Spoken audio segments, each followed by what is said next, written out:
Hey everyone, and welcome! Today we are diving deep into a really fascinating and very specific take on biblical prophecy.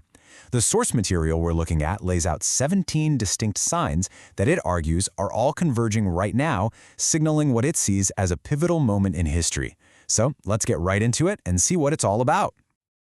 You know, this one question right here, it's basically the engine driving everything we're about to talk about. In the Gospel of Matthew, this is what Jesus' disciples asked him directly.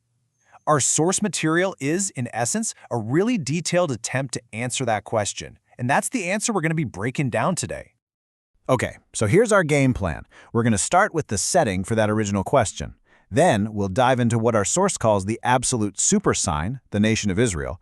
After that, we'll zoom out to look at global politics, then zoom right back in to signs happening within society itself, and finally, we'll see how the source pulls it all together for what it calls a final generation. So let's picture this. Our story starts on the Mount of Olives, right outside Jerusalem. Jesus' disciples come to him privately, away from all the crowds, to ask him about the future. And this very intimate, quiet setting becomes the stage for a prophecy that people have been studying and debating for thousands of years. Okay, so it's really important to get this right from the get-go. The entire analysis from our source is built on one core belief, that all these signs are pointing to the imminent rapture of the church. That's the idea that certain Christians will be suddenly taken from earth. Now, just to be super clear, our job here is to explain this particular viewpoint, not to endorse it. We're just exploring the source material. All right, let's shift gears and get into the first big theme. According to our source, you just can't understand end times prophecy without first getting a handle on the central role of the nation of Israel. The text actually calls it a foundational super sign. So, sign number one, and according to our source, this is the big one, is the simple existence of the modern state of Israel. The argument is that this event directly fulfills ancient promises made in the Hebrew Bible. Promises that the Jewish people, after being scattered across the globe for millennia, would one day be brought back together in their ancestral homeland. Wow! Now just take a look at these dates for a second. The source really emphasizes this incredible time gap.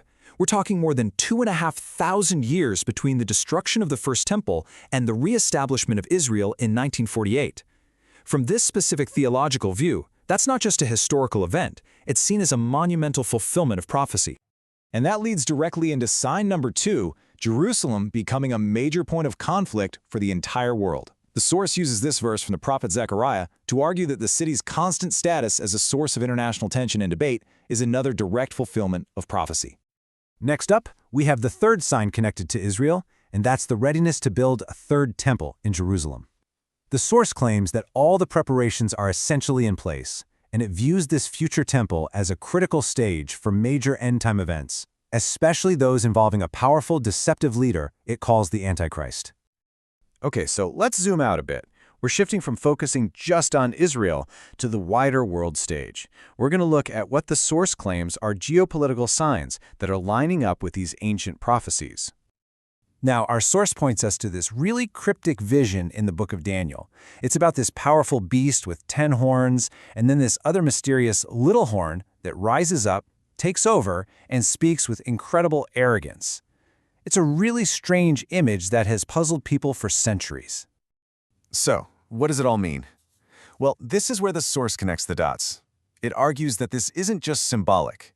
The 10 horns are seen as a literal future coalition of 10 nations, probably from the area of the old Roman Empire. And that little horn? It's identified as the Antichrist. This is presented as sign number 4. And this table brings a few more of these geopolitical signs together. So first up, the economy.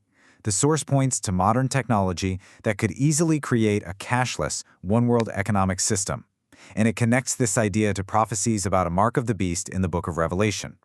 Second, it highlights specific modern alliances, like Russia's relationship with Iran and Turkey, and argues this is a direct fulfillment of prophecies in the book of Ezekiel.